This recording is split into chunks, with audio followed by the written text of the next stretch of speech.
of what we're going to discuss is it's the T1 versus Envy game. All of these clips are going to be from game 2. I thought game 2 was a pretty good game. It almost went into overtime. Ended up going 13-11 in favor of Envy. Envy ended up winning this game. But I think there's a lot of really cool things that we can learn from this game. And that's why I kind of wanted to go into it.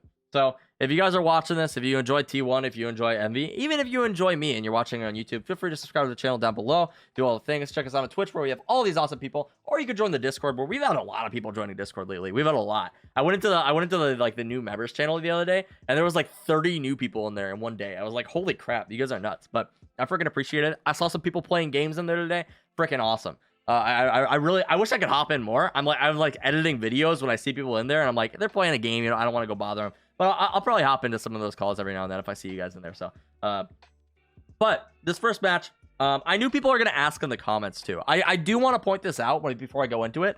Skadoodle, he left T1. He said he's gonna play with other teams. I'm not sure if this was a Skadoodle decision or if it was a T1 decision. It's probably a little bit of both. That would be my assumption. If people are asking me, what do I think of that roster change? I think that it's not my place to really think a whole bunch of it, right? Skadoodle decided to leave. It sounded pretty mutual. It sounded like Skadoodle didn't feel like he was playing well. It sounded like they didn't think that Skadoodle was playing well personally. So if he felt like he would be better somewhere else, or if he felt like he needs to learn and play with other teams, that's fine, dude. It's not my place to make roster changes. I'm not the captain of T1, right?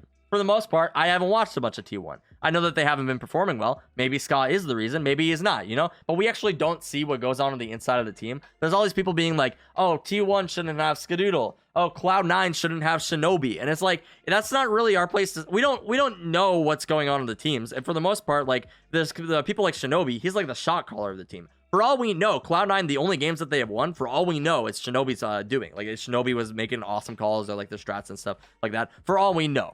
I'm not saying that necessarily he's the top performer. I'm not saying that Tens is like not like invaluable. I'm just saying that like for all we know, we actually don't see what's going on in the team. He might play a more fundamental role within the team that we just don't understand. So it's not my place to say if Scott should be on the team or shouldn't be on the team. I'm just going to talk about the rounds as they happened and kind of break them down because that's what I prefer to do, right? We're here to see all these players succeed. That's kind of what we're here for. So this round is going to be 7-6.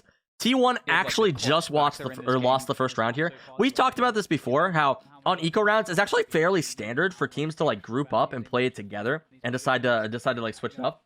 Let me pause it on here just so it doesn't lag here. What you're going to see is that T1 actually sets up for like a pretty normal round, but then it looks like they decide to double back and they actually decide to all go middle for this round. They're all going to be playing over here. They're going to be chilling in market. I think that the reasoning for this is that when they have guns right here, the probably smartest location for them to take advantage of, for them to take full control of, is going to be the middle of the map. They have rifles.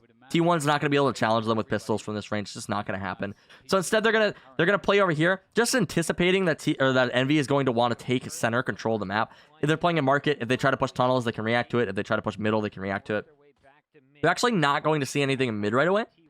And they're going to decide to do a little bit of a late push into the middle of the map. I actually, this probably is something I would have never done, but I like the idea of it after seeing this. They decide to come in here as a team. They're going to be kind of pushing here. I'm not sure if they got information or like something like they saw something. Maybe they're just feeling it. Or if they're like, hey, the timing of this push is actually going to be pretty good. But Yui is actually he's going to rotate over here. He's going to drop the smoke kind of to delay this push. And their goal right here, their number one goal for T1 is they are looking for a gun. We talked about eco rounds before, how your goal in the eco round when you have pistols and they have rifles, or they have like SMG, Spectres, and stuff like that, your goal is to get one of those guns onto one of your players. That's why you group up in these fives. Even if you lose 2 players, but you get 1 gun, it can be worth it. T1 is actually going to get the first pick on the catwalk, and then they're going to lose Yui, and they're going to back up over here. But this is what opens up the round. That 1 gun that they lost over here to T1 is actually what's going to break open the round for T1, and I'm going to show this as this round plays on. Those mollies there's 4 of them right here. The odds of them getting through there with the mollies and everything, it just doesn't look good. But Food's actually going to pick up a kill with that Spectre that he picks up off that second player. Off that first player. Then they're going to push over here. AZK just killed Nami with a pistol. AZK is going to pick up the Spectre there again. Going to get the kill into Caboose. And that's going to be the round going over to T1. Very unlikely when they don't have guns or anything, but they're trying to find a way to play around with it. And this is the kind of thing that you expect from a team like T1. A lot of these players are like ex-CS players, players who've been playing CS for years, right? You have AZK, you have Brax. And they're coming in here and they're going to be pushing it. Did Crashy play CS? I actually don't know as much about Crashies, but I know that AZK and Brax are very seasoned CSGO players. And they're just going to be grouping up in this pistol round. We're going to play through it just one more time. Notice again, They're going for the kill. They're going to pick up this kill onto the Cypher. That's what's going to break open that round, as they're going to use that Spectre to get another Spectre for their team. And they'll, like, off of those 2 kills, even though Akis gets another kill onto there on UE, it's just not going to be enough.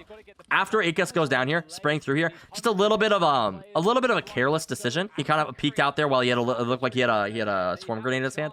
He ends up getting taken out as well. Mummy's going to get taken out as well. And those guns going over to T1 is what they use to win this round. So yeah, if you're playing on an eco, this is probably one of the best things that you can do. Group up, try to do something unexpected, try to catch the team off guard, but most importantly, you're trying to get a gun off of one of those players. That is your main goal. We're going to talk a little bit later on this stream about just like objectives within games, and that is actually probably one of your objectives, the economy management, or trying to get guns off of players. But like for the most part, I think that they played this very well. T1, they're a very smart team. They know what they're doing. They do struggle in some areas that I do kind of want to I want to look into it a little bit more. I haven't watched as much T1 as other teams, but I am interested in them. And everyone's kind of cheering for Brax at this point. Nobody like wants Brax to not succeed, you know? It feels like most people like really do enjoy watching Brax. He seems like a nice kid. You're kind of rooting for him. So I do hope to see more from T1 in the future, but that's gonna be our first round for today. Okay, we're gonna go over a second round here. So that was the first round, how they played the eco. I actually really liked it. I think this round is a really good example of utility use. And I think that I want to just comment on this heads up play from both Crashies and Food in this round. This round's actually going to be a T1 win, which is it's going to be kind of contradicting to the fact that T1 actually ends up losing this game. So I've been talking a bit about how T1 did some pretty cool things in this game. We're going to talk about the last round and just kind of what I think what went wrong in that very last round. Obviously, it's not going to be what went wrong throughout the entire game. The T1 probably has some issues. I think it's safe to say that they have some issues since they are struggling to win. But it's really hard for me to just look at them and be like, hey, they played this poorly, or that they played this poorly. I feel like it's probably more of a communication issue, like underlying within the team. I'd have to watch a lot more of their gameplay. I've only ever seen like a couple of rounds or a couple of games, sorry. But for the most part, I like to give them more of a look. We're just going to be commenting on the rounds from this game, though, that stood out to me. So this one right here, what I'm really going to like, I'm going to let this get started. You're going to notice that Envy is going to be on the offense once again. They're going to be trying to take center of the map. I actually do like these plays on offense for Ascent. You've heard me talk a lot how I don't like defenders when they push up aggressively into the middle. The reason for that is that it's very easy to take middle as offense. There's a lot of different boosts that you can do to kind of take mid control. I don't like the play for teams to like constantly try to aggress in middle and like just try to take control of it. I much prefer the play to like actually sit back here. And you're going to see this angle that Food's holding. I'm actually a massive fan of. Even though Envy actually pushes up here, very aggressive. Look how far up they are right now. They have this like really aggressive angle right there. Akis tagged through the wall. I love this angle that Food's holding. I get a lot of kills playing that position for Market. And you're going to see Food use his ultimate right there. This is a really freaking heads up play. See, he's tagged down to 3 health. If Food dies, if he pushes up into that molly, did you see where his ultimate was right there? We're going to rewind it here. Watch where his ultimate is, right? Where his body is. If Food dies here, he dies. He's going to come back to this molly, and this molly's going to kill him if he dies right now. That was really heads up by him to actually back up in that situation. Had he pushed up, had he decided to aggress and go for that trade, he actually would have died there. But it was a good ultimate. He used it mostly for the healing in the situation. After that trade, he got tagged down to 3 HP. I think that was really well played by Food. Now over here, you're going to see Yui teleports over on site. I don't think that's actually terrible by the teleport. We'll actually go through this round one more time just so I can comment on that specifically. And you see Brax playing back here on site. They're pushing into him. Crashes does get one kill in the middle. This is going to get him a gun, which is really nice. This is what we talked about on eco rounds before. When you're looking for those guns, you have a sheriff or something, you're looking to pick up a rifle. He's going to get that down. And he's going to actually see Akis' head there. He's going to hear the reload from Akis. And rather than shooting him right away, he's actually going to push up. Picks up both kills right there. Really awesome round for him. Had he not pushed up right there, that could have been a lot worse, right? Say that he hears the reload from Akis, actually tries to push him. Say he tries to push up right here. He kills Akis as he's reloading, and he like full pushes him, and then Mame actually ends up getting the kill onto him. Now Mame's in a 1v1. Odds that the Mummy wins it, but it's possible, right? He has the bomb down, pressures on the other player, AZK. It's possible that Mummy comes out on top right there, but instead he's patient with it. He takes his time, pushes up, tries to find another player. Trigger discipline is what a lot of players call that. I think in this situation, he didn't have the clear shot on Akis. He would have had to aggress for it, but he's very patient with it, right? He's not gonna freak out. He's gonna wait for AZK to push up also, and he's just gonna take it slow. He's gonna make the play, and I think it works out very well for him there. Work on your trigger discipline. Don't always shoot at the first target that you see. You don't have to, right? If you have the opportunity to make something more of it, go for it. You never know if that second kill right there is what wins you the round. Maybe he would have killed him anyway. Maybe he wouldn't have. I think it works out perfect there. So the last The last round I'm going to talk about as far as T1 versus Envy is going to be at 12-11. The last two rounds that we actually went over were actually T1 wins, where T1 played pretty well. You know, I thought it was a good good place for me to like look at it and be like, hey, this is something that we could learn from. In this situation, though, it's not going to go as well in T1's favor, and I think that this is a little bit of a blunder, actually. I thought more of this previously, but after I went back through and watched, I don't think I was giving T1 enough credit, and I'm gonna break it down in a little bit of a different way. So if you watch my reaction to the game live, it was gonna be a little bit different to what I'm gonna say right now. It's still, I feel like T1 messed up, but I think that it's a little bit less of a blunder and a little bit more of just like a mental error. So we're gonna go through this right now. I guess you could consider a mental error the same as a blunder, but basically what you're going to see from Envy is that they're actually going to be trying to do a fake push over here on A, and I think T1 does an excellent job of not actually over-rotating on this. They do lose a player in mid on T1, but they actually get the trade there from Brax. Brax ends up opting out the Cypher, and now they're going to be trying to go for this entry over here on B, but it looks like that they're actually pretty prepared for this, T1 is. Now, there's two things I want to point out right here, right? It's a 4v2 right now. And it's going to be one player is going to be pushing over here onto B. That's going to be Mame. And then Akis is actually rotating right now. They know that Akis isn't over here on B. They know that Akis had to drop his ultimate right here. Even at the fastest route, Akis is not going to have time to get over here on site without them noticing. So this is information that they have, and this is where I thought that they blundered, because Akis is going to make a play right here. And it felt more like T1 just didn't know that he was there. But I don't think that's true. I think that what T1 was trying to do here is it seems like they disrespected Akis just a little bit. And they assumed that if he's hiding in this corner up there, it's actually an okay decision for them to try to sneak their way onto site. And that's what they're going to do as Sova's ulting. They're trying to push him here. They're trying to get a push off on him. But Akis is actually holding a wonderful off angle. He's going to get a kill right there. Mame's going to get another kill. And now Brax is going to be left in a 1v2 in a round where it was originally 4v2, right? Brax is not going to win this round. Needless to say, is the operator trying to push in. It's just not going to happen, right? And I thought that this was very well played by Akis, but also it felt like there was just a little bit poorly played by T1, right? Anytime that you lose a 4v2, you should kind of be questioning what happened, like a little bit, right? 4v2 is like very in the favor of T1 right here. And this is a very important round. Obviously, this round, if they lose it, they lose it. And if they win it, it's going to send them into overtime. They're already up one game. And actually what's going to end up happening is Envy's going to end up winning map 3 and winning the game, or the series as well. But it's really unfortunate to see. But right here, this is the spot I was talking about. Akis is actually going to push up into this corner. I love the off angle that he chooses to play.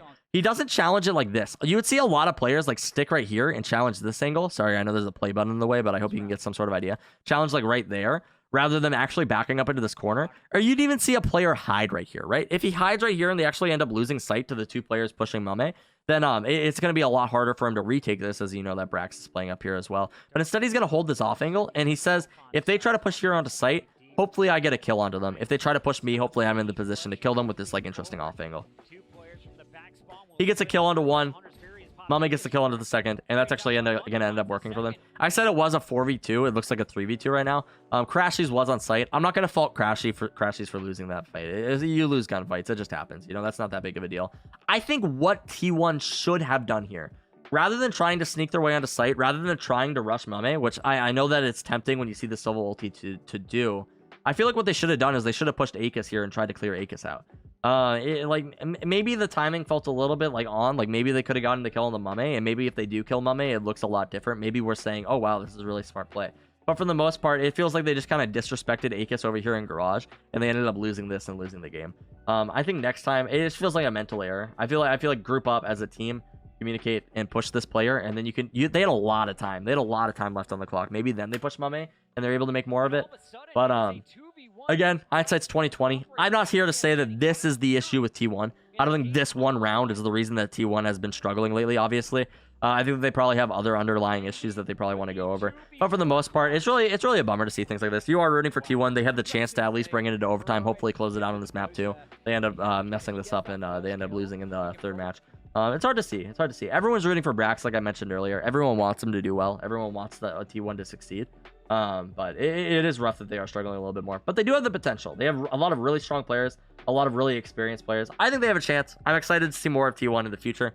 I'm not sure if we upload all three of the talks that we did as one, or if we do them separately. I'm not really exactly sure what we end up doing with those. But if you guys are watching this on YouTube, be sure to subscribe to the channel down below, do all the cool things, check out us on Twitch, and join the Discord.